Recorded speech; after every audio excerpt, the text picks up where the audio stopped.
Hello everybody and welcome back to this two-part video series on finishing large flat surfaces. In the previous episode we sanded down the surface, got it all prepared using the Bosch M480 sanding nets, which has eliminated all the dust, it's saved my lungs and it's less for me to tidy up afterwards. In this episode we're going to be applying the Osmo oil to the surface to give it a nice protective layer that should look lovely for years to come. Let's get going.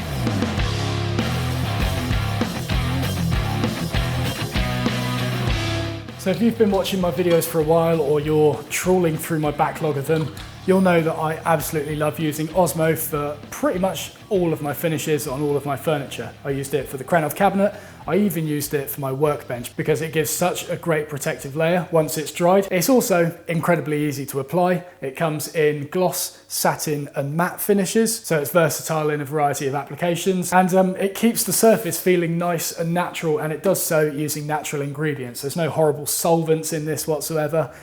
It just seems like the right thing to use in a lot of instances. Now when it comes to applying this stuff, as I said, it's pretty easy, but there are a few things you can do wrong with it as well. To start with, as for the application side of things, as with most finishes, there's loads of ways you can do it. You can do it with sort of a standard rag or something like that. You could use a foam brush if you'd like. You could use a bristle brush.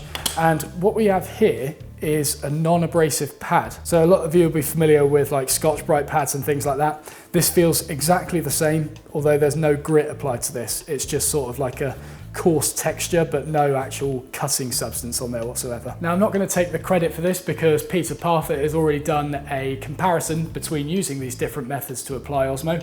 I'll put a link to that in the top corner if you're interested in watching it, but as a spoiler, turn it off now if you don't want to see. The non-abrasive pad was the one that wins. The reason for this, I think he says it in the video, but the idea I have as to why it would have won is because the coarse texture on here, although it isn't cutting anything, it does burnish the surface. So if it does happen to raise the grain ever so slightly on this oak, or you get any bumpy, gritty bits in there, this will burnish that back down and feel nice and flat and smooth. Whereas something like a brush would just kind of go over it and it wouldn't really get rid of it. Now that's not to say that you shouldn't use a brush when applying Osmo. When I was finishing my workbench, I used a foam brush for it. The reason is because it was a large surface that I needed to finish, and I wasn't particularly worried about the smoothness of the finish. If anything, being a workbench, it should feel a little bit more grittier because it needs to actually grip things. Also, it meant there was slightly less mess because I could just dip this into the pot and apply it. Whereas something like this, you've got to dip this whole thing in the pot, gets on your hands, and Osmo is disgusting when it dries on your hands. It takes ages to get it off unless you have like some proper hand cleaner or something like that. You can't get it off of regular soap, it properly sticks on.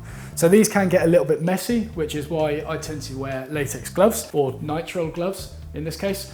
Just some sort of protective glove when you're using this because it is difficult to get off otherwise. And as for bristle brushes, again, it depends really. What I like about a foam brush is that it's got a completely flat end on it so that when it's applying the Osmo, it's going to apply it really nice and even. Whereas the bristle brush, you know, you're more likely to get streaks in it as you go. Those will self-level, but you might as well level it straight from the brush as opposed to using bristles, in my opinion. Again, I haven't done a lot of experimentation with it. I just know that in most cases, this works for me and a foam brush works for me. And the other thing to bear in mind when applying Osmo or before applying Osmo to the surface is that you don't want to sand the surface too high of a grit. The reason for this is because as you start taking this up to your 320 or your 400 grit, yes, you are smoothing the grain out and all that, but you're also, again, kind of burnishing it down. And what that does is it prevents the oil in here from soaking in properly, and as a result, you get like a sticky, cloudy finish in some cases. One instance that I used this was while finishing an African blackwood box, and African blackwood being an incredibly tight grain, I had to take it up to 400 grit in order to get rid of all those scratches. Partially because of the tight grain, partially because it's jet black. The problem was, as soon as I applied this to the surface of it, it went cloudy because the oil in this wasn't able to soak in properly. It just kind of sat there, went sticky, and it just turned out absolutely horrible. So as for exotic hardwoods where you need to sand to a really high grit, I wouldn't really recommend this. It just doesn't seem to soak in as well as it should. For things like your oaks, ashes, walnuts, anything with your common domestic hardwoods, awesome for it. The highest I tend to sand to before applying this is 240 grit, which is what I would sand to when working with black walnut, for example. Now, whichever method you choose to apply the Osmo, whether that's non-abrasive pad, foam brush, bristle brush, roller, you wouldn't use a roller for it, rags, whatever you want to use. The key for it, the absolute key, is that you apply it thin. You don't want to start layering this stuff on and leaving a thick finish for it to try and dry, because it just goes sticky. And like I said, removing it isn't nice. One thing I haven't said is that this is a mix between oil and wax. So the wax will sort of start clogging up your sandpaper and the oil penetrates deep, which means that you've got to get through quite a lot of material in order to remove it. So it's worth getting it right the first time. As for reapplication of it, we'll cover that a bit later on. It's really easy, but spreading it thin, absolute key. Also stirring it thoroughly before you even dip your brush into there, because otherwise the mixture of oil, wax and hardeners and things in here isn't going to be correct. So it says it on the lid here: stir thoroughly, apply thinly. That's all you need to know. So for this, I'm going to use the non-abrasive pads because I want this to be a nice even surface on here that feels nice and smooth, and using the pad will also allow me to carefully apply it to these edges here without soaking too much of it onto the granite below. Now, what you want to do before you apply it with a non-abrasive pad such as this is cut them up into loads of small usable pads like this, because what I'm going to do is use one of these to apply it to the surface, and then this will obviously be caked in Osmo oil, so then I want to take a second one and start wiping off the excess with that.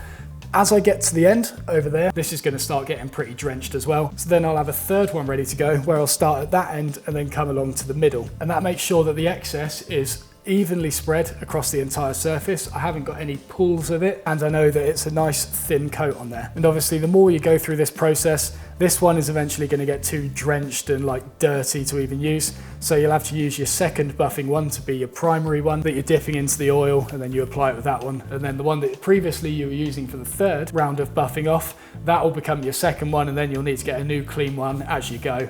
It depends entirely on the surface that you're doing, but I found when finishing my Krenov cabinet, I needed about 5 or 6 sheets of this stuff in order to do the whole thing, because they do tend to get a little bit grubby. So I'm confident that this surface is pretty dust-free because of the abrasive mesh that we used in the previous episode, and I gave it a quick wipe down afterwards as well. So it's all feeling really good on here.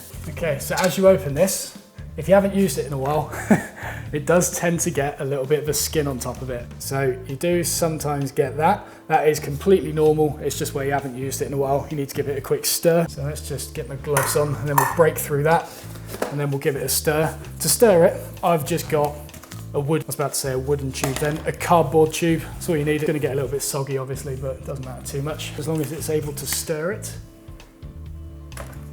There it is, look at that. Gorgeous. Then we'll give it a stir.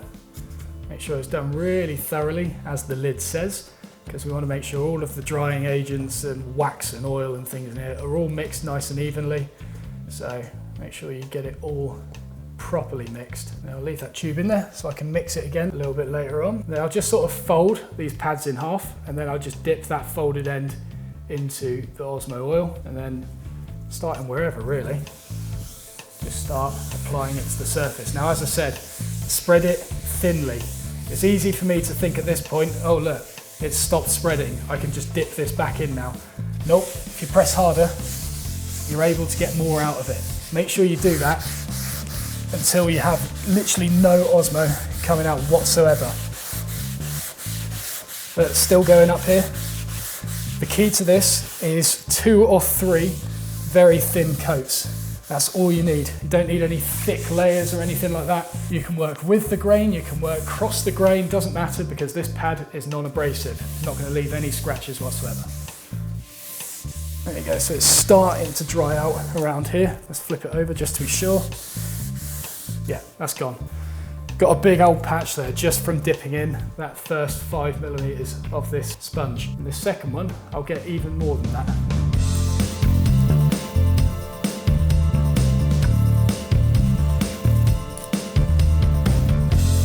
This area is done, and I can still see, if I like look along it at a low angle like this, I can see that it is pooling in some areas. Well, it's not pooling as such, it's just slightly thicker. So I'll make sure it's spread nice and evenly across the whole surface. Now I'll go with the grain, now that I've packed it all in. So as we can see, this pad is getting pretty minging already, and we've only done this first part of the surface. So this is why you need to get a few backup pads as you go, because they do tend to get to a point where they're just sort of a bit meh.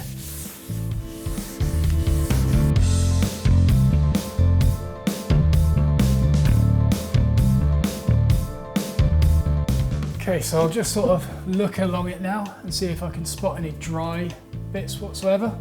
So I'm just looking for it against like a raking light. So if you get a light source in the background, you can kind of see it reflecting off of it. Looks like there's a bit of a patch there. Just making sure it's spread nice and thinly on here. Not buffing it off by this point, I'm just making sure that all the surface has got a nice thin layer applied to it.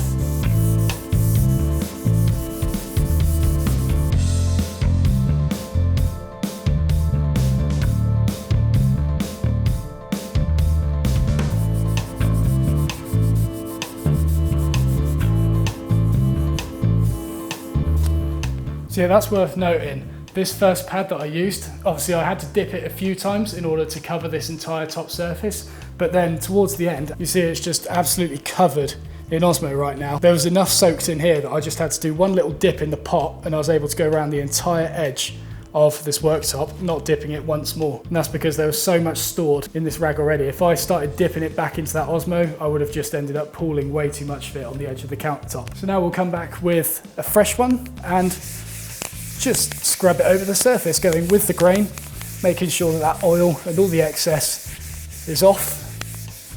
Or sorry, just the excess, that is.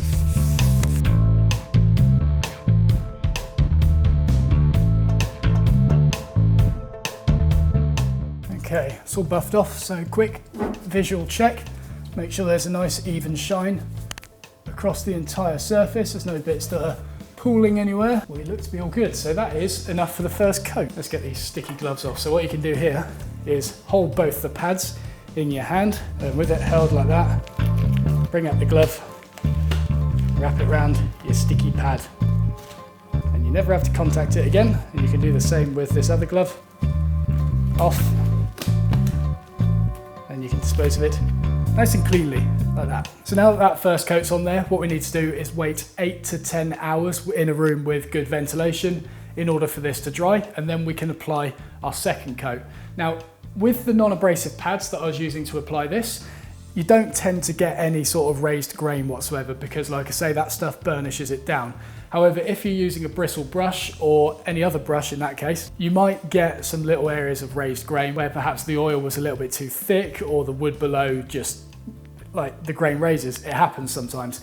If that happens, you can denib Osmo oil. On this tin, it doesn't say that you can cut back between the surfaces. It says that after you've applied the first one, you can then wait for that to dry and just apply the second coat straight onto that, and then any subsequent coats after that. If you do need to denib it, I've found that using a web wax of some kind is really good for it. You're looking for something like anything above a 360 grit. Lightly scrub over the surface, nothing too heavy whatsoever. Just take off those areas of slightly raised grain and then give it a wipe down, and then you'll be able to apply your second coat after that. So don't be afraid of denibbing it if you need to, but obviously it's better if you can just apply it straight on and then any subsequent coats after that, which is why I tend to go for the non-abrasive pads, because they're burnishing as I go.